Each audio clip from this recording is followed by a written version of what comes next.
আমাদের প্রভু এক, এক নবীর উম্মত, জীবন বিধান এক, ঐশী বাণী কোরআন। আমাদের প্রভু এক, এক নবীর উম্মত, জীবন বিধান এক, ঐশী বাণী কোরআন। তবে কেন এক নও হে মুসলমান, এক হও করিয়া হবান, বাইতুল্লাহ এক। আমাদের আল্লামা দেলোয়ার হোসেন সাঈদী দীর্ঘ 13টি বছর অন্ধকার প্রকোষ্ঠে মিথ্যা মামলায় তিনি জেল খেটেছেন। আওয়াজ করে বলেন ঠিক না বেঠিক? তার মানে এটা প্রমাণিত না আজকে খোলা। তিনি কি আসলে জেল খেটেছেন অন্ধকার প্রকোষ্ঠে? তিনি কি মৃত্যুবরণ করেছে নাকি তাকে মৃত্যুবরণ করানো হয়েছে? আরেকটু জোরে বলতে হবে মুসলমান, তাকে মৃত্যুবরণ করানো হয়েছে। আপনারা দেখেছেন যখন জেলখানা থেকে বের করে নিয়ে মেডিকেলে ঢুকানো হলো, জান্নাতি হাসি দিয়ে সারা দুনিয়ার সমস্ত মানুষকে জান্নাতি সালাম বিনিময় করলেন। কিন্তু কিছুক্ষণ পর আপনারা কি দেখলেন?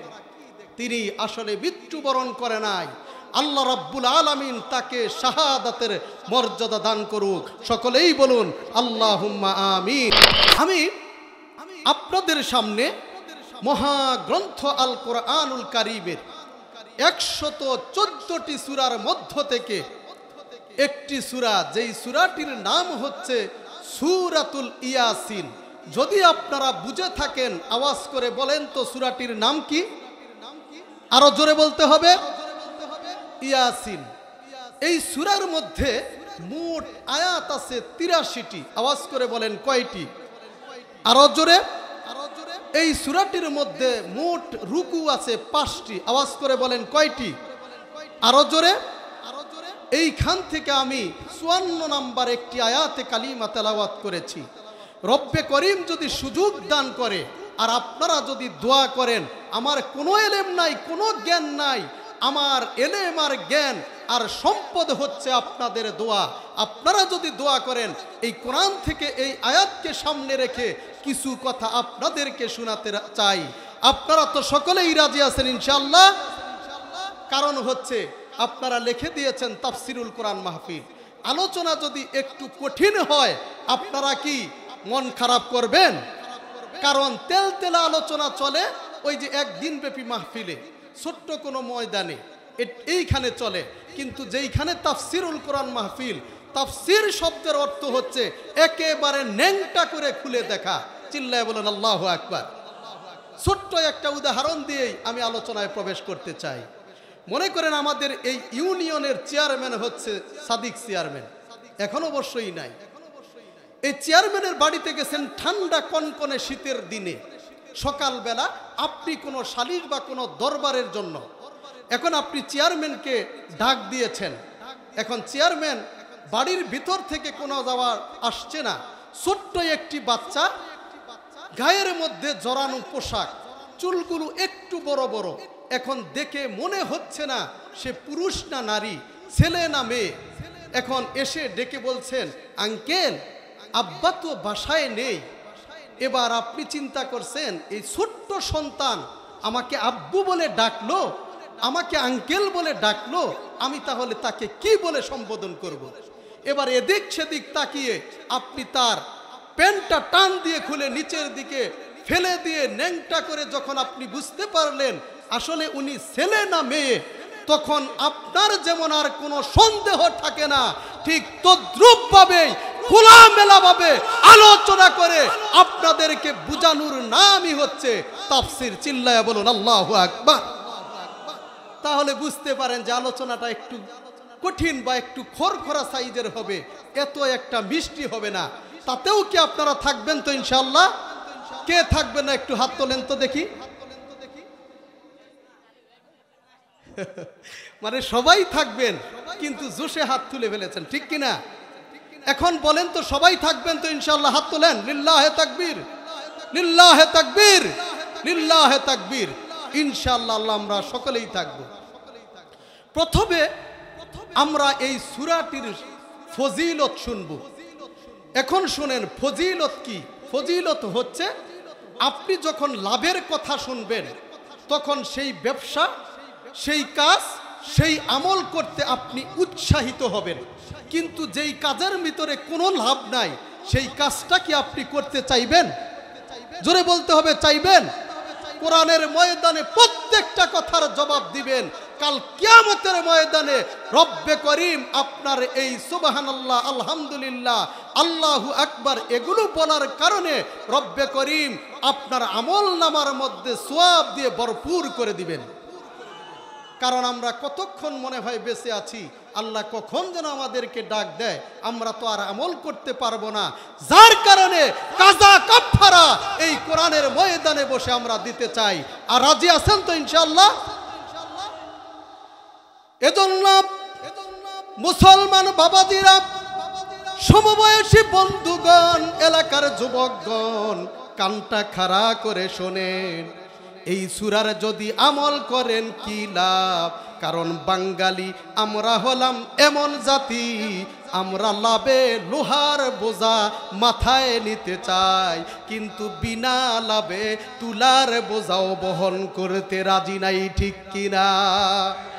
এই জন্য আপনাকে এই সূরাটির ফজিলত শোনাচ্ছি। এই সূরাটির আমল যদি আপনি করেন তাহলে কি লাভ আপনার হবে? আপনি আজকে এই সূরাটির ফজিলতের কথা শুনে যারা এই সূরাটি জীবনেও কোনো দিন পড়েন নাই, আমার একটা বিশ্বাস, আজ থেকে আপনি এই সূরাটির আমল করবেন। আল্লাহু আকবার। বিশ্বনবীদের প্রিয় সাহাবী আনাস রাদিয়াল্লাহু তাআলা আনহু থেকে বর্ণিত, তিনি বলেন নবী করিম সাল্লাল্লাহু আলাইহি ওয়াসাল্লাম বলেছেন, প্রত্যেক বস্তুরই একটা হৃদয় আছে, আর কোরআনের হৃদয় হচ্ছে সূরা ইয়াসিন। আল্লাহু আকবার। প্রত্যেক বস্তুরই একটা হৃদয় আছে, আর কোরআনের হৃদয় হচ্ছে সূরাতুল ইয়াসিন। চিল্লায়া বলুন আল্লাহু আকবার।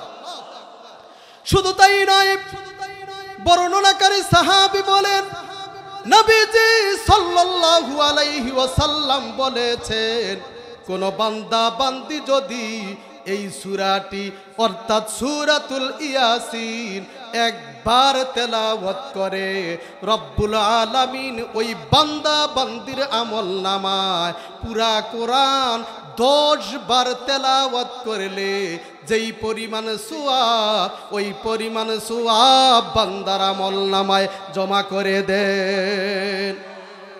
চিন্তা করেছেন? ছোট্ট কোনো বিষয়, আপনি আমি জীবনেও তো একবার পুরা কোরআন, অনেকেই আছি আমরা এইভাবে খতম করতে পারি নাই। আল্লাহর নবী যে বলছেন প্রত্যেক বস্তুরই একটা হৃদয় আছে, আর কোরআনের হৃদয় হচ্ছে সূরাতুল ইয়াসিন। আর এই সূরাতুল ইয়াসিন কোন বান্দা বান্দি যদি একবার পড়ে, আল্লাহ রাব্বুল আলামিন পুরা কোরআন 10 বার খতম করলে যেই পরিমাণ সওয়াব, ওই পরিমাণ সওয়াব বান্দার আমলনামায় জমা করে দিবেন। সুবহানাল্লাহ বলেন। বিশ্ব নবীদের প্রিয় সাহাবী আবু হুরায়রা রাদিয়াল্লাহু তাআলা আনহু থেকে বর্ণিত, তিনি বলেন নবী করিম সাল্লাল্লাহু আলাইহি ওয়াসাল্লাম বলেছেন, কোন বান্দা বান্দি যদি আল্লাহর সন্তুষ্টি অর্জনের লক্ষ্যে এই সূরাটি একবার তেলাওয়াত করে, রব্বুল আলামিন সকাল বেলা তাকে ওই রাত্রের গুনাহ মাফ করে নিষ্পাপ করে জাগ্রত করেন। চিন্তা করেছেন? আপনি রাত্রি ঘুমের বিছানায় শুতে যাবেন, আর এই সূরাটি তেলাওয়াত করে ঘুমের বিছানায় যাবেন, আল্লাহ রাব্বুল আলামিন ওই রাত্রের ভিতরে যত গুনাহ হবে সমস্ত গুনাহ যিনি মাফ করবেন। কণ্ঠের আওয়াজ বাড়িয়ে বলেন তিনি কে? শুধু তাই নয়, বিশ্ব নবীদের আরেকজন সাহাবী বলেন এই সূরাতুল ইয়াসিন রাতের বেলায় যদি কোনো বান্দা বান্দি একবার তেলাওয়াত করে ঘুমের ঘরে শুয়ে পড়ে, সকালবেলা রব্বুল আলামিন ওই বান্দা বান্দির সারা জীবনের সব গুনাহগুলো মাফ করে দেন। চিন্তা করেছেন কত সওয়াব? আর এই সূরার আমল করার দরকার। চিল্লায় বলেন আছে না নাই? আরেকটি ফজিলত শুনিয়ে আমি সামনের দিকে আলোচনা টানবো। আবু যর রাদিয়াল্লাহু তাআলা আনহু থেকে বর্ণিত, তিনি বলেন নবী করিম সাল্লাল্লাহু আলাইহি ওয়াসাল্লাম বলেছেন, কোন বান্দা বান্দি যখন মৃত্যু শয্যায় শায়িত, কোন বান্দা বান্দি যখন মৃত্যু যন্ত্রণায় কাতরাতে থাকে, মৃত্যু যন্ত্রণার ভিতরে কাতরাতে থাকে, এমন সময় ওই বান্দা বান্দির পাশে বসে যদি কোন বান্দা বান্দি সূরা ইয়াসিন পাঠ করে তেলাওয়াত করে, রব্বুল আলামিন মৃত্যু যন্ত্রণায় কাতরানো ব্যক্তিকে রব্বুল আলামিন তার মৃত্যু যন্ত্রণা সহজ করে দেন। তাহলে এই সূরাতুল ইয়াসিন এটার আমল করার দরকার আছে না নাই? আজকে থেকে আমল করবেন ইনশাআল্লাহ। আল্লাহ রাব্বুল আলামিন আমাদেরকে আমল করার তৌফিক দান করুক। আমরা পড়ি আল্লাহুম্মা আমিন। এবার শুনেন, এই সূরাটির আপনি ফজিলত শুনলেন, এবার শুনেন সূরাটির শানে নুজুল, তাফসীর মাহফিল। আপনি যদি শানে নুজুল ভালো করে বুঝতে পারেন, তাহলে আপনার আলোচনা বোঝার জন্য সহজ যিনি করে দিবেন তিনি কে? আপনি যদি শানে নুজুলটা সুন্দর করে বুঝতে পারেন, সুন্দর করে শুনতে পারেন, তাহলে আপনার আলোচনাটা বোঝার জন্য সহজ যিনি করে দিবেন তিনি হচ্ছেন আল্লাহ। আল্লাহর নবীর শত্রু ছিল আবু জেহেল না বন্ধু ছিল? কথা বলেন না কেন? এই পাশে থেকে বলতে হবে, শত্রু ছিল না বন্ধু ছিল? শত্রু ছিল। আবু জেহেল বিশ্ব নবীজির শত্রু ছিল, কিন্তু এমন শত্রুতা ছিল বিশ্ব নবীজিকে হত্যা করার সিদ্ধান্ত নিতে পারে না। কারণ হচ্ছে বিশ্ব নবীজির গোষ্ঠী ছিল খুব দামি গোষ্ঠী, বিশ্ব নবীজির গোষ্ঠী ছিল খুব পাওয়ারফুল গোষ্ঠী, ওজনওয়ালা গোষ্ঠী, যার কারণে বিশ্ব নবীজিকে এইভাবে কতল করার, হত্যা করার সিদ্ধান্ত নিতে পারে নাই। আল্লাহু আকবার। আজও দেখবেন যে এই ফ্যামিলিতে, মনে করেন আপনাদের এই গ্রামে কোনো একটা দুইটা ফ্যামিলি আছে, খুবই দামি ফ্যামিলি, খুবই পাওয়ারফুল ফ্যামিলি, তাদেরকে ধমক দিতে, তাদেরকে কিছু বলতে মানুষ একটু চিন্তা ভাবনা করে যে কিভাবে তাকে ধমক দিব, কিভাবে তাকে আমরা থাপ্পড় দিব, কিভাবে তাকে কটু কথা বলবো, কারণ সে হচ্ছে দামি গোষ্ঠীর মানুষ। চিল্লায়া বলেন ঠিক না বে ঠিক? ঠিক তদ্রূপভাবে আবু জেহেল বিশ্ব নবীকে হত্যা করার সিদ্ধান্ত গ্রহণ করতে পারলেন না। এবার তিনি সিদ্ধান্ত গ্রহণ করলেন, বিশ্ব নবীজিকে হত্যা যেহেতু করতে পারবো না, তাহলে জেলখানার ভিতরে সরকারি বাহিনী দিয়ে বন্দি করে রাখবো। এবার সিদ্ধান্ত হয়ে গেল, 13 গোত্রের 13 নেতা নিয়ে আবু জেহেলের সরকার ওই সময় তারা সিদ্ধান্ত গ্রহণ করল। সিদ্ধান্ত গ্রহণ করার পর বিশ্ব নবীজি সহ নবীজির সঙ্গে যারা কালেমা গ্রহণ করেছে, কোরআনের দাওয়াত যারা গ্রহণ করেছে, ওই সময় বিশ্ব নবীজি সহ তাদেরকে জেলখানার ভিতরে বন্দি করে রাখলেন। জেলখানার ভিতরে আবু জেহেলের সরকার, আবু জেহেল সরকার বন্দি করে ফেলার পর এবার জেলখানার ভিতরে খাবার দাবারের কোনো ব্যবস্থা নাই, পানির কোনো ব্যবস্থা নাই। এবার যোগাযোগ সব কিছুই বিচ্ছিন্ন।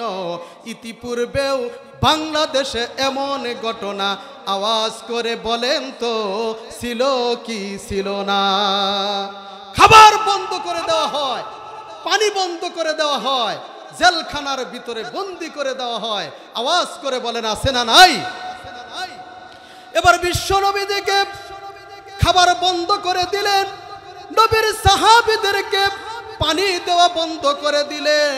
দুনিয়ার জমিনে ওই সমস্ত জেলখানা, আমার বাংলাদেশে যেই সমস্ত জেলখানা রয়েছে, এই সমস্ত জেলখানার ভিতরে সকালে অথবা দুপুরে খাবার দেয় কি দেয় না? আরো জোরে বলেন। কিন্তু নবী শিয়াবে আবু তালিবের ভিতরে, জেলখানার ভিতরে বন্দি করার পর তার সমস্ত খাবার দাবার বন্ধ। শুধু তাই নয়, পানি পর্যন্ত দিলেন না। নবীজি সাল্লাল্লাহু আলাইহি ওয়াসাল্লাম খুব কষ্টে জীবন যাপন করছেন। সাথে বিশ্ব নবীজির চাচা আবু তালিব জেলখানার ভিতরে ডাক দিয়ে বললেন, আবু জেহেলকে ডাক দিয়ে বললেন, আবু তালিব ও আবু জেহেল, আমার ভাতিজা মুহাম্মাদুর রাসূলুল্লাহ সাল্লাল্লাহু আলাইহি ওয়াসাল্লামকে জেলখানার ভিতরে বন্দি করে রাখলি, তার মানে আমি আমার ভাতিজা যেইখানে থাকবো আমিও সেইখানে থাকবো। আমার ভাতিজা যদি না খেয়ে থাকে তাহলে আমিও না খেয়ে থাকবো। তার মানে আমার ভাতিজা যেই জায়গায় থাকবে সেই জায়গায় আমিও থাকবো। চিল্লায়া বলুন আল্লাহু আকবার। ভাতিজার প্রতি এমন ভালোবাসা অনেক মানুষের আছে না? আছে, যে নিজের সন্তানের চাইতে ভাতিজাকে বেশি মহব্বত করে। আবু তালিব বিশ্ব নবীজিকে তার নিজের সন্তানের চাইতেও নিজের ভাতিজা মুহাম্মদ সাল্লাল্লাহু আলাইহি ওয়াসাল্লামকে বেশি ভালোবাসতেন। চিল্লায়া বলুন আল্লাহু আকবার। এবার বিশ্ব নবীজি আকাশের দিকে তাকালেন, রব্বুল আলামিনকে ডেকে বললেন, ওগো রব্বুল আলামিন, আজকে ইসলামের কথা বলি, কালেমার দাওয়াত দেই, কোরআনের দাওয়াত দেই, যার কারণে আজকে আমার খাবার দাবার পর্যন্ত বন্ধ। এবার আল্লাহ রব্বুল আলামিন ডেকে বললেন, খুব মনোযোগ দিয়ে শোনেন। রব্বুল আলামিন ডেকে বললেন, ওগো নবীজি, আমি যদি চাইতাম আপনাকে জান্নাত থেকে আপনাকে খাবার দিতে পারতাম, আপনাকে জান্নাত থেকে খাবার পরিবেশন করতে পারতাম, কিন্তু নবীজি না না, আপনাকে জান্নাতি খাবার আমি দিব না। কারণ হলো অদূর ভবিষ্যতে ইসলামী আন্দোলন করতে গিয়ে, কোরআনের দাওয়াত দিতে গিয়ে, ইসলামের পক্ষে কাজ করতে গিয়ে যারা ওই জেলখানার ভিতরে যাবে, আপনাকে যদি আজকে আমি জান্নাতি খাবার দেই তাহলে তাদেরকেও জান্নাতি খাবার দিতে হবে, ঠিক কিনা? নবীজি, আজকে যদি আপনাকে আমি জান্নাতি খাবার দেই, জান্নাত থেকে যদি আপনার জন্য খাবার আমি পাঠিয়ে দেই তাহলে দিতে পারতাম, কিন্তু আপনার পক্ষে কোরআনের পক্ষে, ইসলামের পক্ষে যারা কাজ করবে, অদূর ভবিষ্যতে তারা যদি জেলখানায় যায় তাহলে তাদেরকেও তো জান্নাতি খাবার দিতে হবে। এই জন্য আপনাকে আমি জান্নাতি খাবার দিব না। চিল্লায় বলুন আল্লাহু আকবার।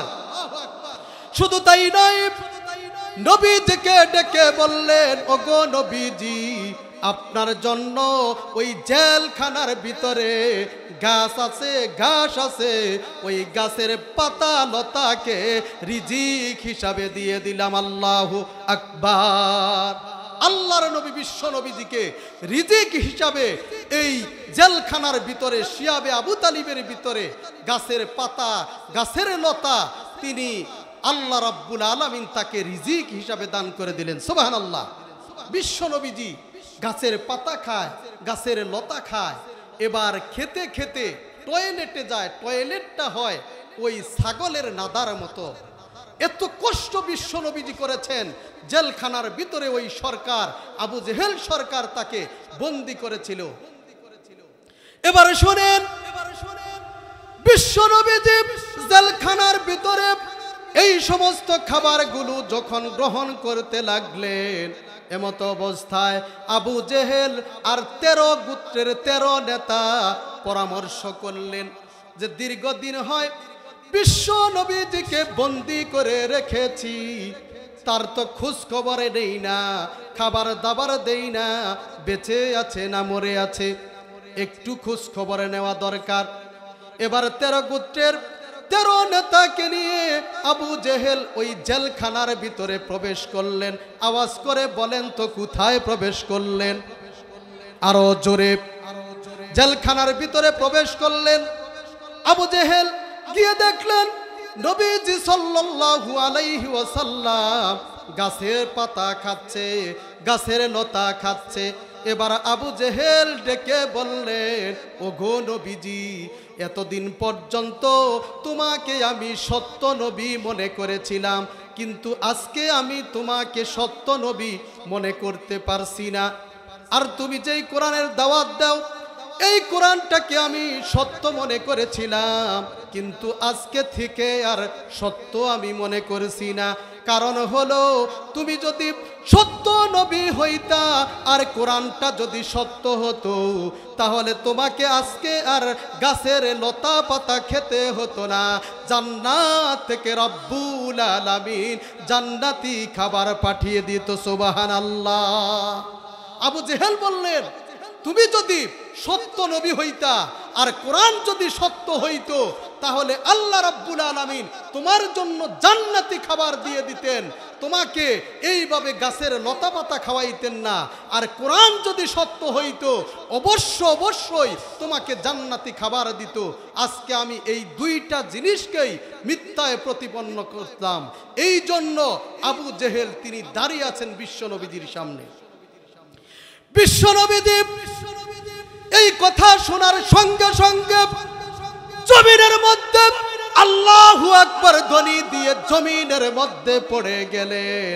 সিজদায় পড়ে গিয়ে কান্নাকাটি করছেন। রব্বুল আলামিনকে আকাশের দিকে তাকিয়ে বলছেন, ওগো রব্বুল আলামিন, এই পর্যন্ত আবু জেহেল আমার বিরুদ্ধে অনেক চেষ্টা করেছে, আমাকে অনেক কষ্ট দিয়েছে, অনেক যন্ত্রণা দিয়েছে, কিন্তু এই কষ্টটাকে আমি কষ্ট মনে করি নাই। কিন্তু আজকে আমাকে তোমার কোরআনকে মিথ্যা বলেছে।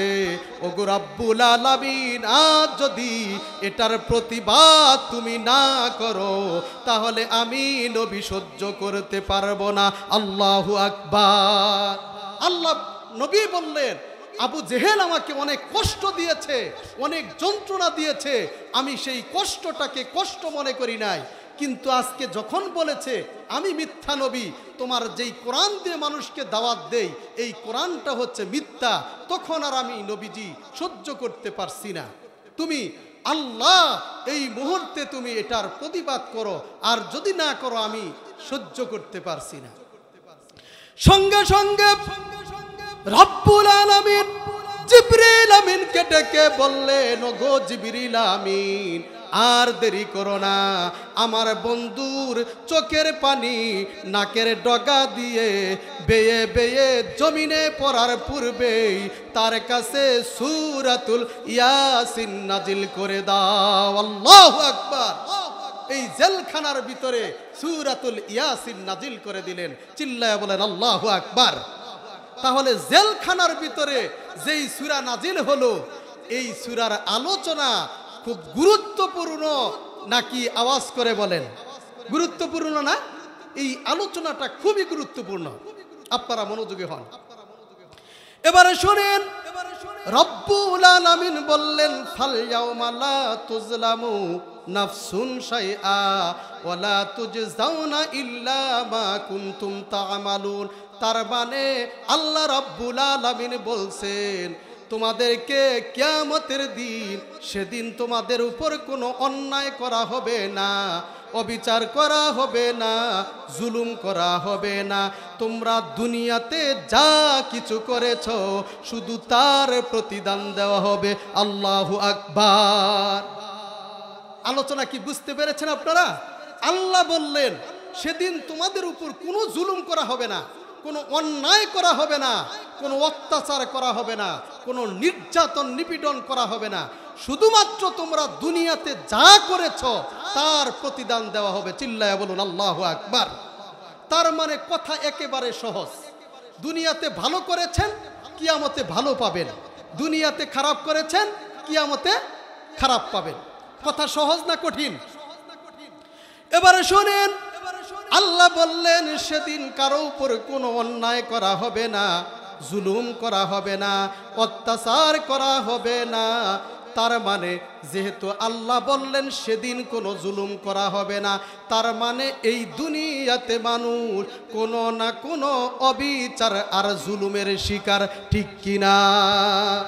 আল্লাহ যেহেতু বললেন সেদিন কোনো জুলুম করা হবে না, কোনো অন্যায় করা হবে না, অবিচার করা হবে না, সেই জন্য আমরা খুব সহজেই বুঝতে পারি সেদিন যেহেতু কোনো জুলুম আল্লাহ করবে না সেটা বলেছে, তার মানে হচ্ছে এই দুনিয়ায় মানুষ জুলুম, নির্যাতন, নিপীড়ন আর অত্যাচারের শিকার। কথা বলেন ঠিক না বেঠিক?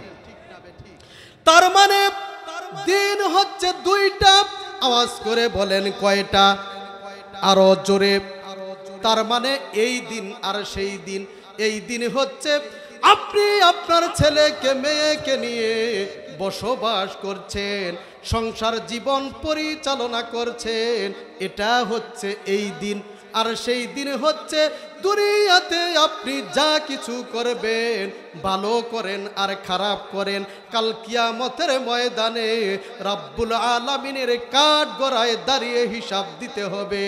সেই দিনটা হচ্ছে, আওয়াজ করে বলেন তো কোন দিন? সেই দিনটা কোন দিন? কিয়ামতের দিন। সেই দিন কোন দিন? কিয়ামতের দিন। তার মানে আপনি দুনিয়াতে যা কিছু করবেন এই সব কিছুর হিসাব কাল কিয়ামতের ময়দানে আল্লাহর কাঠগড়ায় দাঁড়িয়ে দিতে হবে। আওয়াজ করে বলেন ঠিক না বেঠিক? এবার শোনেন, ছোট্ট একটি ঘটনা বলি, তাহলে আপনারা আলোচনা আরো সহজে বুঝতে পারবেন। যে তার মানে এই দুনিয়াতে মানুষের বিরুদ্ধে মিথ্যা মামলা হয় কি হয় না? আরো জোরে বলতে হবে, হয় কি হয় না? অবিচার হয় কি হয় না? জুলুম হয় কি হয় না? নির্যাতন হয় কি হয় না? হয়। সেই কথাই শোনেন, মনে করেন আপনার এই গ্রামে একজন লোকের নামে মামলা হয়েছে। কি হয়েছে? মামলা হয়েছে। যার নামে মামলা হয়েছে ওই লোকটির নাম হলো আব্দুল আলিম। খুব মনোযোগ সহকারে শুনবেন। আওয়াজ করে বলেন তো নামটা কি? আব্দুল আলিম। পিতার নাম হলো আব্দুস সামাদ। এবার মামলা হওয়ার পর গভীর রজনীতে পুলিশ এসেছে বাড়িতে ওই মামলার অভিযুক্ত আসামিকে গ্রেফতার করার জন্য। এবার আসার পর তার বাড়িতে তছনছ করেছে, অভিযান শুরু করে দিয়েছে, সার্চ করেছে, দেখে যে সেই মামলার আসামি বাড়িতে নাই। গভীর রজনীতে এবার পুলিশ তাদের গাড়ি নিয়ে যখন গন্তব্যের দিকে রওনা হলেন, এই রওনা হওয়ার পর কিছু দূর যাবার পর দেখে ওই রাস্তার পাশে একজন যুবক দাঁড়িয়ে হাঁটুর কাপড় উত্তোলন করে প্রস্রাব করছে। এবার পুলিশ পিছন থেকে যে এইভাবে খপত করে ধরে ফেলেছে। ধরার পর ডাক দিয়ে বলছে, এই যুবক তোর নাম কি? এবার তিনি বলছে, আমার নাম হচ্ছে আব্দুল করিম। আওয়াজ করে বলেন নামটা কি? আরো জোরে। আব্দুল করিম। ধরার পর ঠিক আছে, পুলিশ তারা গাড়ির ভিতরে তুলছে। তোলার পর তাকে নিয়ে গিয়েছে আপনার থানায়। যাওয়ার পর তাকে প্রহার করেছে। করার পর বলছে সকালবেলা তার নামে 5টি মামলা হয়েছে, 7 বছরের জেল দিয়েছে। কয় বছরের মামলা? 7 বছরের মামলা। কয়টি? 5টি। এবার জেলখানায় গিয়েছে।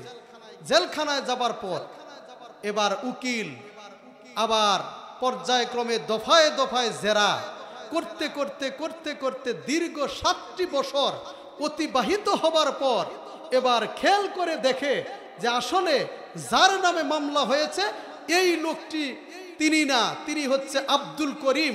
মূলত মামলা হয়েছে আব্দুল আলিমের নামে। বুঝতে পেরেছেন আপনারা? বুঝতে পেরেছেন?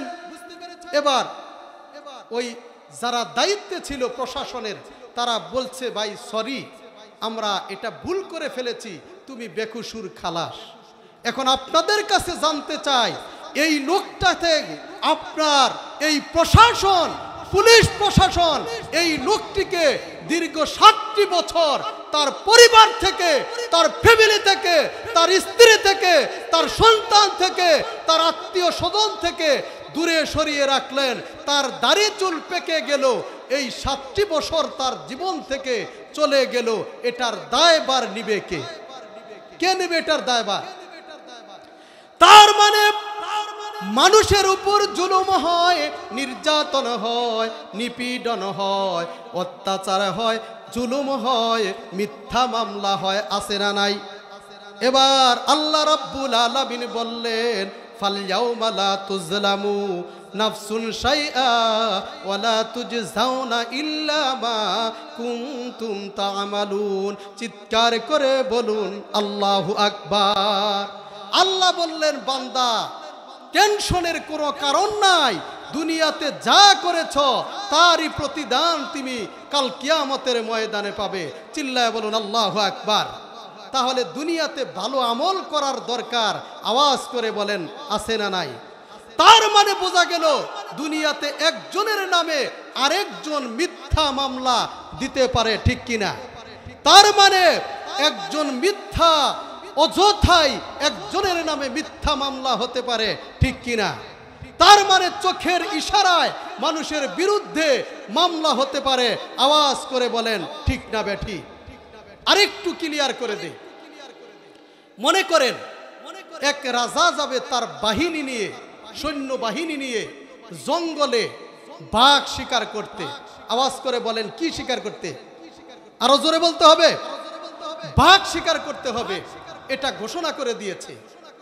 এবার বাঘ যখন শিকার করতে যাবে যেই জঙ্গলে, ওই জঙ্গল থেকে একটা শিয়াল দৌড়ে পালাচ্ছে। রাস্তায় দেখা হয়েছে এক গাধার সাথে। এবার গাধা বলছে, এই ভাই শিয়াল, তুমি এই জঙ্গল থেকে দৌড়ে পালাও কেন? কারণ রাজা তো তার বাহিনী নিয়ে আসবে বাঘ শিকার করতে, কিন্তু তুমি দৌড়ে পালাও কেন? এবার শিয়াল বলছে গাধারে, ভাই গাধা, তুই তো আসলেই গাধা, তুই তো জানিস না আসলে ওই বাহিনী, রাজার বাহিনী হবে বাঘ শিকার করতে, সেটা তো আমিও জানি, কিন্তু আমি এই জন্য দৌড়ে পালাচ্ছি। একবার যদি আমাকে ধরেই ফেলে তাহলে আমি বাঘ না শিয়াল এটা প্রমাণ করতেই তো সময় লাগবে 13 বছর। আওয়াজ করে বলেন কত বছর?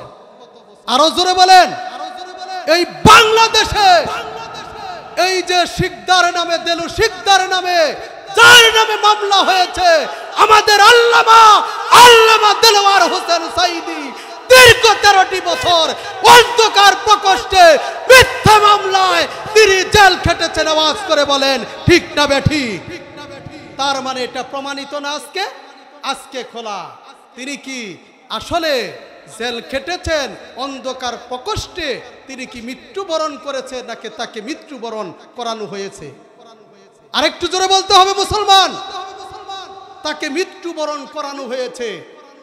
আপনারা দেখেছেন যখন জেলখানা থেকে বের করে নিয়ে মেডিকেলে ঢুকানো হলো, জান্নাতি হাসি দিয়ে সারা দুনিয়ার সমস্ত মানুষকে জান্নাতি সালাম বিনিময় করলেন। কিন্তু কিছুক্ষণ পর আপনারা কি দেখলেন? তিনি আসলে মৃত্যুবরণ করে নাই। আল্লাহ রাব্বুল আলামিন তাকে শাহাদাতের মর্যাদা দান করুক। সকলেই বলুন আল্লাহুম্মা আমিন। আরো জোরে বলুন আল্লাহুম্মা আমিন। তিনি শাহাদাত বরণ করেছেন। কি করেছেন? তিনি দোয়া করেছেন আল্লাহর কাছে, রাব্বুল আলামিন তুমি আমাকে শাহাদাতের মর্যাদা দান করো। আল্লাহ রাব্বুল আলামিন শহীদ মৃত্যু হিসাবে কবুল করুন। আমরা পড়ি আমিন। এখন অনেকেই আছে বলতে পারেন যে হুজুর আমরা তো অনেক কাজ করেছি, এই করেছে সেই করেছি। অল্প বয়সে যারা ইসলামী আন্দোলন করেছে তাদের পকেটের মধ্যে আমরা ইয়াবা, বাবা, হিরোইন ইত্যাদি ইত্যাদি ঢুকিয়ে দিয়ে তাদেরকে আমরা জেলখানায় বন্ধ করেছি, এটার তো কোনো রেকর্ড নাই। আওয়াজ করে বলেন এই রেকর্ড দুনিয়ার কারো কাছেই যদি না থাকে, আল্লাহর কাছে আওয়াজ করে বলেন আছে না নাই? আরো জোরে বলতে হবে আছে না নাই? খুব সংক্ষিপ্তভাবে শোনেন, এই পৃথিবীতে এই বাংলাদেশে আমরা যারা বসবাস করি আমাদের হাতে একটা মোবাইল আছে না নাই? আরো জোরে বলেন। এই মোবাইলের মধ্যে মেমোরি আছে না নাই? তার মানে 64 জিবির মেমোরি আছে, 128 জিবির মেমোরি আছে, 256 জিবির মেমোরি আছে, 512 জিবির মেমোরি আছে। এই মেমোরি দিয়ে আপনি যদি দুনিয়াতে সব কিছুই অডিও ভিডিও করে রাখতে পারেন, আপনার 60 বছর 80 বছর 100 বছরের জিন্দেগির সব কিছু রাব্বুল আলামিন ভিডিও আকারে ধারণ করে রাখতে পারেন কিনা? পারেন কিনা? কারণ এই যে আপনার হাতে মোবাইল আছে, আমার হাতে মোবাইল আছে, আপনি যদি চিন্তা করেন অডিও ভিডিও ধারণ করে আপনি এই সব কিছু আপনি ধরে রাখবেন, এটা রাখা সম্ভব কিনা? আওয়াজ করে বলেন সম্ভব কিনা? কিন্তু যেই আল্লাহ আপনাকে সৃষ্টি করেছেন, আপনি যদি সাধারণ একজন মানুষ হয়ে আপনি এগুলো অডিও ভিডিও আকার ধারণ করে এই মোবাইলের ভিতরে ক্যামেরার মধ্যে আপনি এগুলো দিয়ে সিসি ক্যামেরা দিয়ে অথবা আপনি এই মেমোরি কার্ড দিয়ে সব কিছুই যদি আপনি অডিও ভিডিও আকারে সেভ করে রাখতে পারেন, যেই আল্লাহ আপনাকে আমাকে তৈরি করলো সেই আল্লাহ আমাকে আপনাকে এই সব কিছু রেকর্ড করে রাখতে পারেন কি পারে না? জোরে বলতে হবে, পারে কি পারে না? আল্লাহ রাব্বুল আলামিন বলেন, ও কুল্লু ইনসানিন আলজামনাহু তাইরাহু ফি উনুকিহি ওয়া নুখরিজু লাহু ইয়াওমাল কিয়ামাতি কিতাবান ইয়ালকাহু মানশুরা। চিৎকার করে বলুন আল্লাহু আকবার। আরো জোরে বলুন আল্লাহু আকবার। রব্বুল আলামিন বলেন, এই পৃথিবীতে যখন আমি আল্লাহ মানুষ সৃষ্টি করে পাঠিয়েছিলাম, প্রত্যেক মানুষের হুলকুমের নিচে আমি আল্লাহ মেমোরি কার্ড আর সিসি ক্যামেরা লাগিয়ে দিয়েছিলাম। আল্লাহু আকবার। চিন্তা করেছেন? আল্লাহ বলছেন, আমি আল্লাহ যখন মানুষকে পৃথিবীতে তৈরি করে সৃষ্টি করে পাঠিয়েছিলাম, প্রত্যেকটা মানুষের এই জায়গায় হুলকুমের নিচে আমি আল্লাহ সিসি ক্যামেরা আর এই সমস্ত মেমোরি কার্ড ডিভাইস আমি আল্লাহ এইখানে তুলে দিয়েছি। চিল্লায় বলুন আল্লাহু আকবার।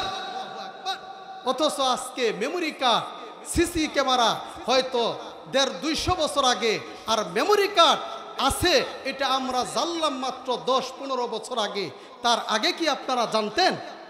কিন্তু আল্লাহ রাব্বুল আলামিন পবিত্র কুরআনুল কারীমের 17 নম্বর সূরা বনী ইসরাঈলের 13 নম্বর আয়াতের মধ্যে বলে দিয়েছেন, আমি আল্লাহ সিসি ক্যামেরা আর ডিভাইস আর মেমোরি কার্ড 1500 বছর আগে আমি আল্লাহ তৈরি করে দিয়েছি। চিল্লায় বলুন আল্লাহু আকবার। এবারে শোনেন, আপনিও মানুষ, আমিও মানুষ। আপনি যদি আপনার নিজের এলাকা, নিজের ব্যবসা প্রতিষ্ঠান অথবা আপনার অফিস আদালত সিসি ক্যামেরা সেটিং করে রাখেন, বাড়িতে ঘরের ভিতরে বসে বসে আপনি ইন্টারনেটের মাধ্যমে সেই জায়গাটা এইখানে বসে বসেই দেখতে পারবেন, ঠিক কিনা? আপনার সংযোগ যদি মোবাইলের সাথে আপনার ব্যবসা প্রতিষ্ঠান মনে করেন টাঙ্গাইলে অথবা ঢাকায়, আপনি এইখানে আপনি সার্চ দেওয়া মাত্র ইন্টারনেটের মাধ্যমে আপনি দেখতে পারবেন আপনার ব্যবসা বাণিজ্যের অবস্থান কি, কে কোথায় আছে। আপনার ব্যবসা বাণিজ্যের মধ্যে আপনার বেচা বিক্রি হচ্ছে না থেমে গিয়েছে, এগুলো দেখার ব্যবস্থা যিনি করে দিয়েছেন, আওয়াজ করে বলেন তিনি কে? আরো জোরে বলেন তিনি কে? রব্বুল আলামিন। আপনার আমার 80 বছর 100 বছরের জিন্দেগির সমস্ত আমলটাই এই ডিভাইসের মাধ্যমে সব কিছুই লিপিবদ্ধ করে রাখছেন। আল্লাহু আকবার। সব কিছুই আল্লাহ রাব্বুল আলামিন এই হুলকুমের নিচে যেই মেমোরি কার্ড আর সিসি ক্যামেরা আর ডিভাইস আল্লাহ রাব্বুল আলামিন লাগিয়ে দিয়েছেন। কাল কিয়ামতের ময়দানে ওই ডিভাইসটা বের করে বান্দার হাতে তুলে দিবেন। আল্লাহু আকবার। বান্দার হাতে ডিভাইসটা বের করে তুলে দিবেন।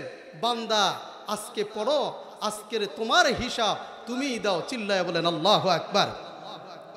এবারে শুনেন, রব্বুল আলামিন সেই কথাও পবিত্র কুরআনুল কারীমের মধ্যে বলে দিলেন। আল্লাহ বলেন, ইকরা কিতাবাকা কাফা বিনাফসিকাল ইয়াউমা আলাইকা হাসিবা। চিৎকার করে বলুন আল্লাহু আকবার। আর জোরে বলুন আল্লাহু আকবার। আল্লাহ বললেন, পড়ো তোমার প্রভুর নামে, পড়ো তোমার আমলনামা। বান্দা আজকে তোমার হিসাব দেওয়ার ব্যাপারে তুমি নিজেই যথেষ্ট। চিল্লায় বলুন আল্লাহু আকবার। তার মানে আপনি যা করেছেন দুনিয়াতে, এই সব কিছু এই মেমোরি কার্ডের মধ্যে জমা করে রেখেছেন। কাল কিয়ামতের ময়দানে দরজার সামনে দাঁড়িয়ে আছে লোকটি। বিশ্ব নবীজিকে ডেকে বললেন, ওগো নবীজি, তাহলে কিয়ামত কবে হবে আমাকে বলুন।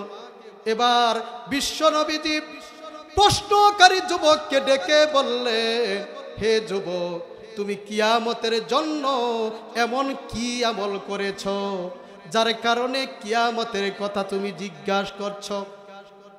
এবার লোকটি প্রশ্নের উত্তর শুনে তিনি ঘেমে গেলেন।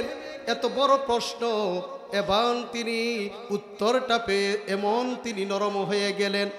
সঙ্গে সঙ্গে বিশ্ব নবীজিকে ডেকে বললেন, ওগো নবীজি, আমি তো কিয়ামতের জন্য তেমন কিছুই করতে পারি নাই। আমি তেমন দান সদগাও করতে পারি নাই, তেমন ইবাদত বন্দিগি করতে পারি নাই, তেমন সালাত আদায় করতে পারি নাই। কিন্তু ওগো নবীজি, আমি আল্লাহ আর তার রাসূলকে ভালোবাসি। আল্লাহু আকবার। লোকটি বললেন, ওগো নবীজি, আমি তো তেমন কিছু করতে পারি নাই, তেমন সালাত আদায় করতে পারি নাই, তেমন রোজা করতে পারি নাই, তেমন ইবাদত বন্দিগি করতে পারি নাই, কিন্তু নবীজি, আমি আল্লাহ এবং তার রাসূলকে ভালোবাসি। এটাই আমার ইবাদত, এটাই আমি করতে পেরেছি, এজন্য আমার এইখানেই আমি করেছি। এবার বিশ্ব নবীজি ডেকে বললেন, ও লোকটিকে ডেকে বললেন, হে যুবক, তুমি যাকে ভালোবাসো তার সাথেই কাল কিয়ামতের ময়দানে তোমার হাসর নাসর হবে। চিল্লায় বলুন আল্লাহু আকবার। এবার শোনেন মুসলমান, আপনার চলাফেরা যদি ভালো মানুষের সাথে থাকে, আপনার চলাফেরা যদি আলেমদের সাথে থাকে, আপনার চলাফেরা যদি নবী রাসূলদের দেখানো পথ অনুযায়ী হয়, আপনার চলাফেরা যদি ইসলামী আন্দোলনের পক্ষের কোন কর্মীর সাথে হয়, ইসলামী আন্দোলন করে যারা, তাদের পক্ষে যদি আপনার চলাফেরা হয়, তাদের সাথে যদি আপনি সময় কাটান, কাল কিয়ামতের ময়দানে রব্বুল আলামিন তাদের সাথে আপনার হাসর নাসর করবে। ঠিক কিনা? এখন আপনার চলাফেরা যদি কোন নেতা, এমন নেতা আছে কথায় কথায় মিথ্যা কথা বলে, মানুষের বিরুদ্ধে অবস্থান গ্রহণ করে, মানুষকে অন্যায়ভাবে অত্যাচার জুলুম নির্যাতন করে, এমন নেতার পিছনে যদি ঘুরেন, তাহলে কাল কিয়ামতের ময়দানে আপনার হাসর নাসর হবে তাদের সাথে। ঠিক কিনা বলেন? ঠিক কিনা বলেন? তার মানে এই দুনিয়াতে আপনাকে চলতে হবে ভালো মানুষের সাথে। কার সাথে চলতে হবে? কথা বলেন, কার সাথে চলতে হবে? ভালো মানুষের সাথে চলতে হবে। কারণ আপনি যদি ভালো মানুষের সাথে চলেন, আপনার হাসর নাসর হবে ভালো মানুষের সাথে। আর আপনি যদি চোর, ডাকাত, লুটতরা, সন্ত্রাসী, চাঁদাবাজি যারা করে তাদের সাথে চলেন, আপনার হাসর নাসর হবে তাদের সাথে। আজকে সিদ্ধান্ত দুইটাই, আপনি কোন পথ বেছে নেবেন। যেই পথ বেছে নেবেন তাদের সাথে আপনার হাসর নাসর হবে। চিল্লায়া বলেন ঠিক না বেঠিক? এবারে শুনেন, রব্বুল আলামিন ডেকে বললেন, আপনি বলবেন হুজুর আপনার কথার দলিলটা কি? আওয়াজ করে বলেন তো এই কথার দলিল রব্বুল আলামিন কোরআনের মধ্যে দিয়েছে কি দেয় নাই? আরো জোরে বলেন। তার মানে আপনার সব সমস্যার সমাধান দিতে পারে আল কোরআন, ঠিক কিনা? আপনি যত প্রশ্ন করবেন সব প্রশ্নের উত্তর যিনি দিয়ে দিবেন, আওয়াজ করে বলেন তো তিনি কে? এই জন্যই বলা হয় সব সমস্যার সমাধান দিতে পারে আল কোরআন। সমাধান চাও যদি জীবনে মরণে, ফিরে যাও খুঁজে নাও চোখ রাখো কোরআনে। সমাধান চাও যদি জীবনে মরণে, ফিরে যাও খুঁজে নাও চোখ রাখো পুরাণে। তবেই পাবে সুখ শান্তির ঠিকানা, তবেই পাবে সুখ শান্তির ঠিকানা, যদি মেনে নাও তুমি মনে প্রাণে। সমাধান সমাধান চাও যদি জীবনে মরণে, ফিরে যাও খুঁজে নাও চোখ রাখো কোরআনে। সমাধান চাও যদি জীবনে মরণে, ফিরে যাও খুঁজে নাও চোখ রাখো কোরআনে। আল্লাহু আকবার। তাহলে সমাধান দিতে পারে পবিত্র কোরআন। এবার শোনেন আল্লাহ কি বলছেন। এই যে আমি বললাম আপনি ভালোদের সাথে থাকবেন না খারাপদের সাথে থাকবেন, এই কথার দলিল আল্লাহ রাব্বুল আলামিন কোরআনুল কারীমের মধ্যে দিয়ে দিয়েছেন। চিল্লায় বলুন আল্লাহু আকবার। আল্লাহ রাব্বুল আলামিন বলেন, ইয়াউমা নাদউ কুল্লা উনাসিম বিইমামিহিম ফামান উতিয়া কিতাবাহু বিয়ামিনিহি ফাউলাইকা ইয়াকরাউনা কিতাবাহুম ওয়ালা ইউজলামুনা ফাতিলা। চিৎকার করে বলুন আল্লাহু আকবার। আল্লাহ বলছেন কাল কিয়ামতের ময়দানে বান্দা তোমাকে একা একা ডাকবো না, তোমার ইমাম সহ অর্থাৎ নেতা সহ তোমাকে ডাকা হবে। নেতা সহ যখন আপনাকে আমাকে ডাকা হবে, এমত অবস্থায় আপনাকে যখন আমলনামাটা এইভাবে দেওয়া হবে, দেওয়ার পর লক্ষ্য করে দেখবেন আপনার আমলনামার মধ্যে ওইখানে মানুষের উপর অন্যায় করেছে, জুলুম করেছে, নির্যাতন করেছে, নিপীড়ন করেছে, অত্যাচার করেছে, এই সব গুনাহ আপনার আমলনামার মধ্যে একটা অংশ জমা করা হয়েছে। আল্লাহু আকবার। চিন্তা করেছেন? তার মানে আপনি যেই নেতার পক্ষে অবস্থান গ্রহণ করেছেন, সেই নেতা যদি খারাপ কাজ করে, ওই নেতা যদি মানুষের উপর অন্যায়ভাবে জুলুম করে, নির্যাতন করে, নিপীড়ন করে, অত্যাচার করে, ওই নেতার অংশ থেকে আপনার নামে আপনার এই খাতার মধ্যে আমলনামার মধ্যে একটা অংশ জমা করে দিবেন। তিনি কে? তার মানে আপনাকে আমাকে চলতে হবে কার সাথে? কথা বলে না। কার সাথে? ভালো মানুষের সাথে চলতে হবে। কার সাথে চলতে হবে? ভালো মানুষের সাথে আপনাকে আমাকে অবশ্যই চলতে হবে। বান্দা যখন আমলনামা পড়তে থাকবে, দেখবে যে তার আমলনামার ভিতরে ওরে মার, ওরে দর, ওকে মিথ্যা মামলা দিয়ে জেলখানার ভিতরে বন্দি কর, এই সব কিছুই লক্ষ্য করে দেখবে এই আমলনামার মধ্যে জমা হয়ে আছে। এই জন্য আপনাকে আমাকে চক্ষু একেবারে খোলাসা করে, কর্ণ খোলাসা করে আপনাকে আমাকে সচেতনতার সহিত ভালো আমল যারা করে, ইসলামের পক্ষে যারা অবস্থান করে, তাদের সাথে আপনাকে আমাকে অবশ্যই থাকতে হবে। চিল্লায়া বলেন ঠিক না বেঠিক? ওই দিন বান্দা রব্বুল আলামিনকে ডেকে বলবেন, বান্দা আল্লাহকে বলবেন, কি বলবেন শোনেন। সে কথাও রব্বুল আলামিন পবিত্র কোরআনুল কারীমের মধ্যে দিয়ে দিয়েছেন। বান্দা বলবে, আল্লাহ আসলে আমরা তো সেদিন বুঝি নাই, আমাদেরকে ডাক দিয়েছেন তারা, আমরা তো একেবারে টোলপা টোলপা নিয়েই আমরা পিছনে পিছনে দৌড়াচ্ছি, আসলে কি হবে কি হয়েছে সেগুলো তো আমরা বুঝতে পারি নাই। আল্লাহ আজকে যেই সমস্ত নেতারা তাদের ডাকে আমরা সাড়া দিয়ে আমাদের অবস্থান এই হয়েছে, ওগো রাব্বুল আলামিন আজকে তাদেরকে তুমি দ্বিগুণ শাস্তি দাও। কয় গুণ? আরো জোরে বলেন। এই সমস্ত সাধারণ মানুষেরা বলবে, আল্লাহ ওই সমস্ত নেতারা আমাদেরকে ডাক দিয়েছে, সঙ্গে সঙ্গে আমরা তাদের ডাকে সাড়া দিয়েছি, আজকে ওই সমস্ত নেতাদেরকে রাব্বুল আলামিন দ্বিগুণ শাস্তি দাও। চিল্লায় বলুন আল্লাহু আকবার। আল্লাহ রাব্বুল আলামিন সেই কথাও কুরআনুল কারীমের মধ্যে বলে দিয়েছেন। আল্লাহ রাব্বুল আলামিন বলেন, ওয়াকালু রাব্বানা ইন্না আতানা সাদাতানা ওয়া কুবারানা ফাআদাল্লুনা সাবিলা রব্বানা আতিহিম দিফাইনি মিনাল আযাবি ওয়াল আনহুম লানান কাবীরা। চিৎকার করে বলুন আল্লাহু আকবার।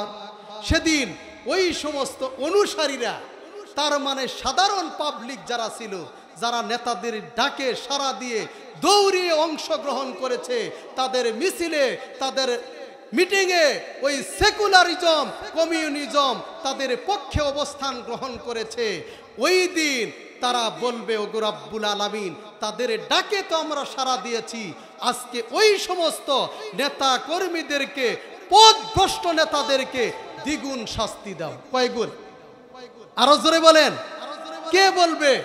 আপনার মতো আমার মতো লোকেরা বলবে, যারা কিনা নেতাদের ডাকে কি হয়েছে, কাকে মারতে হবে সেটা না জেনে আপনি পিছনে পিছনে দৌড়িয়েছেন, তাদের সাথে ইসলাম বিরোধী স্লোগান দেওয়ার জন্য আপনি দৌড়িয়ে দৌড়িয়ে গিয়েছেন, মাত্র এক কাপ চায়ের জন্য, 500 টাকার জন্য, এক প্লেট বিরিয়ানি খাওয়ার জন্য দৌড়িয়ে গিয়েছেন। কাল কিয়ামতের ময়দানে আপনারা তাদেরকে বলবেন, আল্লাহ আজকে এই সমস্ত নেতাদেরকে দ্বিগুণ শাস্তি দাও। কয় গুণ? তাহলে আপনার চলাফেরা আমাদের কেমন হতে হবে? চক্ষু কান খোলা রেখে চলার দরকার। আওয়াজ করে বলেন, আছে না নাই? এবার শুনেন, দ্বিগুণ শাস্তি আল্লাহ রাব্বুল আলামিনকে ওই সমস্ত মানুষেরা বলবে, অনুসারীরা বলবে, ওগো রাব্বুল আলামিন আজকে তাদেরকে তুমি দ্বিগুণ শাস্তি দাও। এখন বলতে পারেন, হুজুর তাহলে আমরা কার সাথে চলবো? এমন ভালো মানুষ কারা? প্রশ্ন আছে না নাই? আরো জোরে বলেন। প্রশ্ন থাকে না যে হুজুর বললেন ঠিক আছে, খারাপ মানুষের সাথে চলা যাবে না, কিন্তু চলবো কার সাথে? আল্লাহ রাব্বুল আলামিন বলেন, ইয়া আইয়ুহাল্লাযীনা আমানু তাকুল্লাহা ওয়া কুনু মা'আস সাদিকিন। আল্লাহ বললেন, বান্দা কোনো টেনশন নাই, তুমি চলবে সত্যবাদী বান্দা যারা, তাদের সাথে। কার সাথে চলতে হবে? এখন আপনারা বলবেন, আবার হুজুর সত্যবাদী কারা? সত্যবাদী হলো তারা, আপনি যদি বাংলা কথা বলেন 30 মিনিট, 1 ঘন্টা, 2 ঘন্টা, ভুল হওয়ার সম্ভাবনা আছে না নাই? আরো জোরে বলেন। মিথ্যা হওয়ার সম্ভাবনা আছে না নাই? কিন্তু আল্লাহ বললেন, হে ইমানদারগণ, আল্লাহকে ভয় করো আর সত্যবাদীদের সঙ্গী হও। তাহলে ভয় করতে হবে কাকে? আরো জোরে বলেন, আরো জোরে বলেন। আল্লাহকে ভয় করতে হবে, সত্যবাদীদের সঙ্গী হতে হবে। এখন যারা বাংলা 30 মিনিট 1 ঘন্টা সময় বক্তব্য দেয়, তাদের কথায় ভুল হওয়ার সম্ভাবনা আছে, কিন্তু যারা এই কোরআনের আয়াতগুলো কোট করে করে মানুষের সামনে কোরআন দিয়ে বক্তব্য দেয়, তাদের কি ভুল হওয়ার সম্ভাবনা থাকে? আরেকটু জোরে বলতে হবে, থাকে। তার মানে তারাই হচ্ছে সত্যবাদী। আর আল্লাহ বলে দিলেন, হে নবী আপনি কোরআনের মধ্যে রং সং ঢুকিয়ে আপনি যদি মানুষের সামনে উপস্থাপন করেন, তাহলে আপনার হুলকুমকে আমি চেপে ধরব। তার মানে এই কোরআনের ভিতরে কোনো রং চং নাই, কোনো ভুল নাই, সন্দেহ নাই। আওয়াজ করে বলেন ঠিক না বেঠিক? এই জন্য আপনাকে আমাকে সত্যবাদীদের সঙ্গী হতে হবে, ভালো মানুষের সঙ্গী হতে হবে, যারা কোরআন দিয়ে ন্যায় বিচার প্রতিষ্ঠিত করতে চায়। কোরআনের আইন যারা পৃথিবীর বুকে বিশেষ করে বাংলার জমিনে কায়েম করতে চায়, তাদের পক্ষে থাকার দরকার আছে না নাই? তাদের পক্ষে আমরা থাকবো তো ইনশাআল্লাহ। কে কে থাকবেন একটু হাত তোলেন তো। লিল্লাহে তাকবীর, লিল্লাহে তাকবীর, লিল্লাহে তাকবীর, আল্লাহু আকবার। হাত নামান। আল্লাহ রাব্বুল আলামিন বললেন, ওই দিনকে তোমরা ভয় করো যে দিন কেউ কারো কোনো উপকারে আসবে না। আল্লাহ সেই কথাই বললেন, কাল কিয়ামতের ময়দানে তোমাদের উপর কোনো জুলুম করা হবে না, অন্যায় করা হবে না, অবিচার করা হবে না, নির্যাতন করা হবে না। তার মানে দুনিয়াতে তোমরা যা কিছু করেছ, কাল কিয়ামতের ময়দানে তাই তোমাকে দেওয়া হবে। সুবহানাল্লাহ। আপনাকে ঠকানো হবে না।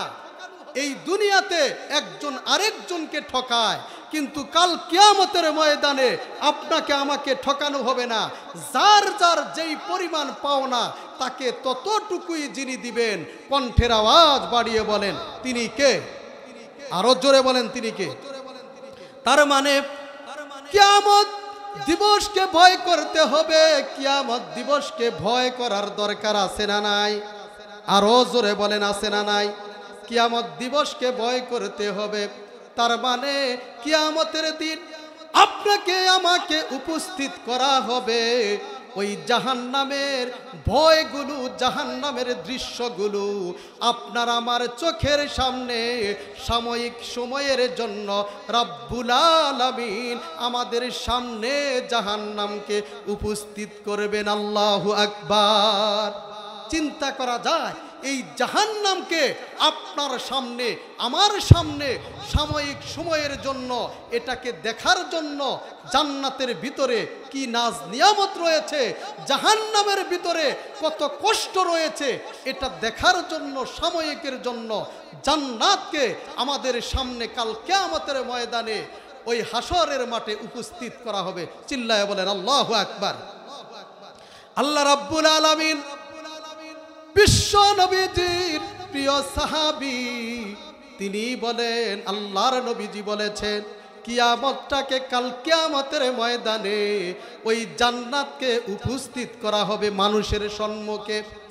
মানুষগুলো দেখতে পারবে ওই সময় জান্নাতের কেমন নিয়ামত হয় আর জাহান্নামের ভিতরে কি এমন কঠিন আযাব আছে, এটা দেখার জন্য জাহান্নাম উপস্থিত করা হবে। এবার একজন জাহান্নামী, যাকে জাহান্নামে যাওয়ার জন্য রব্বুল আলামিন ফয়সালা করে দিয়েছেন, তাকে আল্লাহ রাব্বুল আলামিন সাময়িক সময়ের জন্য জাহান্নামের কষ্টটা বুঝানোর জন্য জাহান্নামের ভিতরে ঢুকাবেন। কোথায় ঢুকাবেন? জাহান্নামের কষ্টটা কেমন হয়?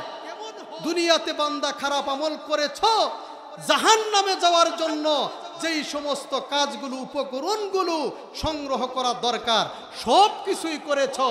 বান্দা আজকে জাহান্নামের ভিতরে সাময়িক সময়ের জন্য প্রবেশ করে দেখো জাহান্নামের আযাবটা কি। তার মানে দুনিয়াতে অনেক তুমি আরামায়েশে ভোগ বিলাসে জীবনটা পরিচালিত করেছ, জাহান্নামের জন্য লক্ষ লক্ষ টাকা মানুষের হক পেরে এই দেশের কোটি কোটি টাকা মেরে খেয়ে তুমি ওই বেগম পাড়ায় বাড়ি করেছ। আজকে তুমি এত কষ্ট দুনিয়াতে এত সুখ শান্তিতে ছিলে বান্দা, আজকে তোমার জন্য জাহান্নাম নির্ধারিত হয়েছে। আজকে তুমি জাহান্নামের ভিতরে সাময়িক সময়ের জন্য প্রবেশ করো। আল্লাহু আকবার। জাহান্নামী বান্দাকে যাকে আল্লাহ রাব্বুল আলামিন জাহান্নাম যার জন্য নির্ধারণ করে দিয়েছে, সাময়িকের জন্য তাকে জাহান্নামের ভিতরে ঢুকানো হবে। এবার বান্দা জাহান্নামের ভিতরে ঢুকবে, ঢোকার পর দেখবে অবস্থা খুব ভয়াবহ। এবার যখন তিনি জাহান্নামের ভিতরে সাময়িক সময়ের জন্য সব কিছু দেখে দেখে দেখে দেখে যখন তিনি বের হবেন, আল্লাহ ডাক দিয়ে বলবেন, বান্দা এখন বলো জাহান্নামের অবস্থা কি, জাহান্নামের বর্ণনা দাও। তার মানে বান্দা, দুনিয়াতে তুমি মানুষের উপর জুলুম করেছ, মানুষের হক মেরে খেয়েছ, তুমি কোটি কোটি টাকা, দেশের টাকা মেরে খেয়ে বেগম পাড়ায় বাড়ি করেছ, রাজপ্রাসাদ করেছ, তোমাকে কোনোদিন কষ্ট তুমি জীবনে বোঝো নাই। বান্দা আজকে তুমি বলো এই জাহান্নামের অবস্থা কি।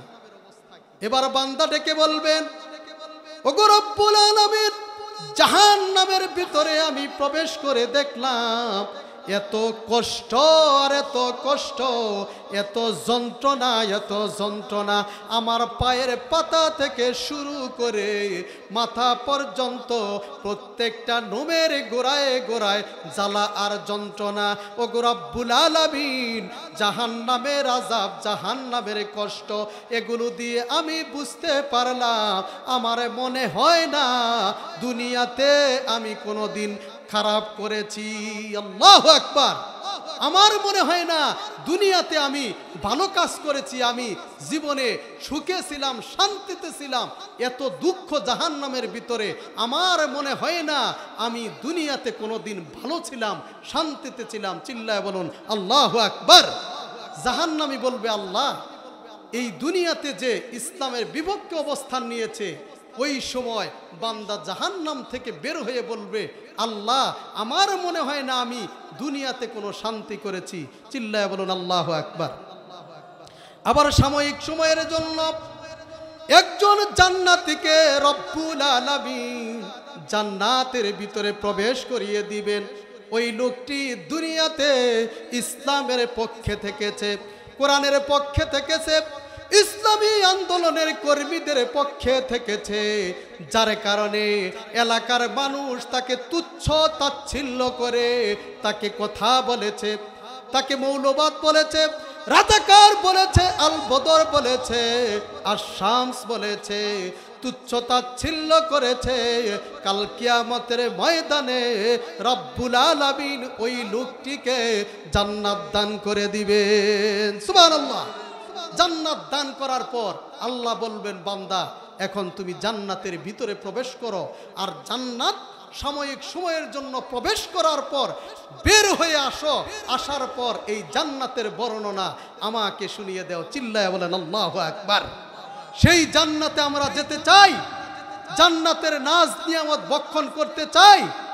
ইনশাআল্লাহ আল্লাহ রাব্বুল আলামিন যেন আমাদের সকলকেই জান্নাত দান করে। চিল্লায়া বলুন আমিন। আল্লাহ রাব্বুল আলামিন জান্নাতি বান্দাকে জান্নাতের ভিতরে প্রবেশ করাবেন। জান্নাত থেকে বের হয়ে আসার পর আল্লাহ রাব্বুল আলামিন বান্দাকে জিজ্ঞেস করবেন, ওগো বান্দা, তুমি আজকে কষ্ট করেছো দুনিয়াতে, আজকে তুমি জান্নাতের ভিতরে প্রবেশ করেছো, আমাকে জান্নাতের বর্ণনা শোনাও। এবার বান্দা বলবে, ওগো রব্বুল আলামিন, দুনিয়াতে ইসলামের পক্ষে থাকার কারণে, দাড়ি টুপি থাকার কারণে, জুব্বা থাকার কারণে, ইসলামী আন্দোলনের কর্মী থাকার কারণে মানুষ অনেক কষ্ট দিয়েছে, অনেক তুচ্ছ তাচ্ছিল্য করেছে, এত কষ্টে আমার জীবন যাপন আমি করেছি। কিন্তু আজকে জান্নাতের ভিতরে ঢুকে দেখলাম নাজ আর নিয়ামত দিয়ে ভরপুর। ওগো রব্বুল আলামিন, আমার মনে হয় না আমার জীবনে কোনো কষ্ট করেছি। আল্লাহু আকবার। ওই লোকটি বলবে, আমার জীবনে কষ্ট করেছি এটা আমার মনেই পড়ে না। চিল্লায় বলুন আল্লাহু আকবার। তাহলে এইভাবে আপনার আমার জীবন পরিচালনা করার দরকার। আওয়াজ করে বলেন, আছে না নাই? কাল কিয়ামতের ময়দানটা খুবই ভয়ঙ্কর হবে। রব্বুল আলামিন বিশ্ব নবীজি মুহাম্মাদুর রাসূলুল্লাহ সাল্লাল্লাহু আলাইহি ওয়াসাল্লাম বলে, কিয়ামতের ময়দান, কাল কিয়ামতের ময়দানে ওই ময়দানটা একেবারে সমতল ভূমিতে রূপান্তরিত হয়ে যাবে। তার মানে একটা থালার অংশের ন্যায় সমতল ভূমিতে পরিণত যিনি করে দিবেন তিনি কে? আরেকটু জোরে বলতে হবে, তিনি কে? সমতল ভূমিতে পরিণত হয়ে যাবে। আজকে ওই সূর্য আপনাকে আমাকে ওই 9,30,00,000 মাইল উপর থেকে তাপ দেয়। কয় কোটি? 9,30,00,000 মাইল দূর থেকে যখন চৈত্র মাসে আপনাকে আমাকে তাপ দেয়, সেই তাপে কি থাকা যায়? আরেকটু জোরে বলতে হবে, থাকা যায়? একটি মাত্র ছিদ্র দিয়ে তাপ দেয়। কিন্তু আল্লাহর নবী কি বলছেন শোনেন, যে কাল কিয়ামতের ময়দানে আজকে যেমন আপনাকে 9,30,00,000 মাইল উপর থেকে আপনাকে সূর্য তাপ দেয়, এই তাপই সহ্য করা যায় না। কাল কিয়ামতের ময়দানে বান্দার 1 থেকে 1.5 হাত উপরে ওই সূর্যটা চলে আসবে। 1 আর 2 নয়, 12টি ছিদ্র দিয়ে তাপ দিবে। চিল্লায় বলুন আল্লাহু আকবার। চিন্তা করেছেন এই চৈত্র মাসে দেখবেন যারা মোটর সাইকেল চালান, যে বাড়ির বাহিরে মোটর সাইকেল রেখে বাড়ির ভিতরে কয়েক মিনিট অবস্থান করার পর যখন আপনি বাড়িতে বাহিরে আসবেন, মোটর সাইকেলের পিছনে যখন আপনি সিটের মধ্যে বসতে যাবেন, লক্ষ্য করে দেখবেন এমন গরম হাওয়া হয়েছে বসাই যায় না, ঠিক কিনা বলেন? কিন্তু কাল কিয়ামতের ময়দানে রব্বুল আলামিন 1 আর 2 নয়, 1.5 হাত মাথার উপরে, 1 আর 2 নয়, 1.5 হাত মাথার উপরে রব্বুল আলামিন 1 আর 2 নয়, 12টি ছিদ্র দিয়ে তাপ দিবেন। আল্লাহু আকবার। আল্লাহ কত কষ্ট সেদিন হবে, 12টি ছিদ্র দিয়ে কাল কিয়ামতের ময়দানে ওই সূর্যটা আপনার আমার মাথার উপর তাপ দিতে শুরু করবে। মাথার উপর তাপ দেওয়ার সঙ্গে সঙ্গে মাথার মগজগুলো খুলে খুলে বাতের ফেনারে নেয় জমিনের মধ্যে পড়তে থাকবে। সেদিন বান্দা হায় হুতাশ করতে থাকবে। ওই সময় মানুষের কোনো কাজে কেউ আসবে না। আসবে নাকি? আরো জোরে বলেন, কেউ আসবে না। কারণ আপনার ছেলে আপনার থেকে দৌড়ে পালাবে, আপনার মেয়ে আপনার থেকে দৌড়ে পালাবে, আপনার ভাই আপনার থেকে দৌড়ে পালাবে। তার মানে আপনি একা হয়ে যাবেন, আপনাকে কেউ পরিচয় পর্যন্ত দিতে চাইবে না, ঠিক না বেঠি? যেই সন্তানের জন্য, যেই ছেলের জন্য, যেই মেয়ের জন্য, যেই পরিবারের জন্য, পরিজনের জন্য আপনি আজকে চেষ্টা করেই যাচ্ছেন, উপার্জন করেই যাচ্ছেন, হারাম পথে না হালাল পথে সেটাও আপনি দেখছেন না। কাল কিয়ামতের ময়দানে ওই সমস্ত পরিবার পরিজন আপনার পাশে থাকবে না, ঠিক কিনা বলেন? আল্লাহ রাব্বুল আলামিন কি বলছেন শুনেন। রব্বুল আলামিন বলেন, ওয়াত্তাকু ইয়াওমাল লা তাজজি নাফসুন আন নাফসিন শাইআ ওয়ালা ইউকবালু মিনহা শাফাআতু ওয়ালা ইউখাযু মিনহা আদলু ওয়ালা হুম ইউনসারুন। আরো জোরে বলুন আল্লাহু আকবার। আল্লাহ বললেন ওই দিনকে ভয় করো যেদিন মানুষ কোনো মানুষের কাজে আসবে না, আর কোনো ধন সম্পদ মানুষের উপকারে আসবে না, ঠিক কিনা? ওই দিন ধন সম্পদ কোনো কাজে আসবে না। আসবে? খুব খেয়াল করে শোনেন, একটি গল্প শোনাই, যেই গল্পটা শুনলে আপনারা বুঝতে পারবেন আজকে যারা হারাম পথে অর্জিত সম্পদ আপনার সন্তানাদির জন্য রেখে যাচ্ছেন, সেই সম্পদও আপনার কোনো কাজে আসবে? কোনো কাজে আসবে না।